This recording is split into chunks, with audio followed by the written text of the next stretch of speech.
Bom dia, nono ano, mais uma vez, sejam bem-vindos à nossa aula de História e nós vamos continuar hoje trabalhando um capítulo que já estamos trabalhando em algumas aulas, porque é um capítulo extenso sobre a história do nosso país, a história do Brasil. Nós vimos na nossa última aula, por exemplo, a questão da Guerra de Canudos, contestado, o movimento do cangaço. E na aula de hoje, nós vamos trabalhar algumas revoltas. A primeira dela vai acontecer no ano de 1904, no Rio de Janeiro. Por que esta revolta da vacina? O que foi a revolta da vacina? Primeiro entendam, gente, que nesse contexto social e histórico, o povo brasileiro, na sua grande maioria, passava por grandes necessidades. A maioria da população passava por grandes necessidades, viviam muitas vezes à margem da sociedade e surgiu, naquela época no Rio de Janeiro, várias doenças estavam surgindo. Então, era muito comum naquela época existir no Brasil doenças como a febre amarela, como a peste e como a varíola. Então, o governo ele queria arrumar uma forma de acabar com essas doenças e foi criada a vacina contra a varíola. Só que, pessoal, o que acontece? Se espalhou um boato que o governo queria matar a população com essa vacina, porque essa vacina ela já era tornada obrigatória, foi na época do presidente Rodrigo Alves, foi quando ele foi presidente do Brasil. Então, quando o Rodrigo Alves estava na presidência, ele buscou várias ações para combater, não é, a epidemia. Então, inclusive, a campanha da vacina. Porém, se espalhou por aí que naquela época era obrigatória e que a partir de 6 meses de idade já poderia tomar a vacina. Como era obrigatória, espalhou um boato que era uma forma que o governo tinha de acabar com a população, de matar a população.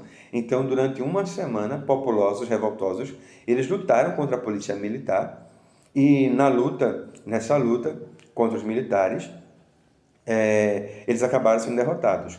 Quero só lembrar vocês que nesse período o grande referencial é o médico sanitarista Oswaldo Cruz. Por quê? O presidente da República ele encarregou Oswaldo de combater essa doença. Então Oswaldo Cruz ele é a grande referência na revolta da vacina, o médico Oswaldo Cruz. E o fato é, eles vão disputar, ou seja, os populares, os revoltosos vão lutar contra a polícia no embate da guerra da vacina, da revolta da vacina, porém os revoltosos vão ser derrotados. E por serem derrotados, eles receberam a punição. O que foi que aconteceu? Eles foram enviados para o norte do Brasil, para a região norte, principalmente para o Acre, para o estado do Acre, e lá eles trabalharam na extração da borracha. Tá ok? Gente, tem uma outra revolta, que esta é no ano de 1910, que foi a chamada Revolta da Chibata, em 1910. Essa revolta, ela foi uma revolta dos marinheiros. Por quê? Os marinheiros, eles recebiam muitos castigos, eles eram castigados, inclusive castigados a chibatadas, por isso que é a revolta das chibatas.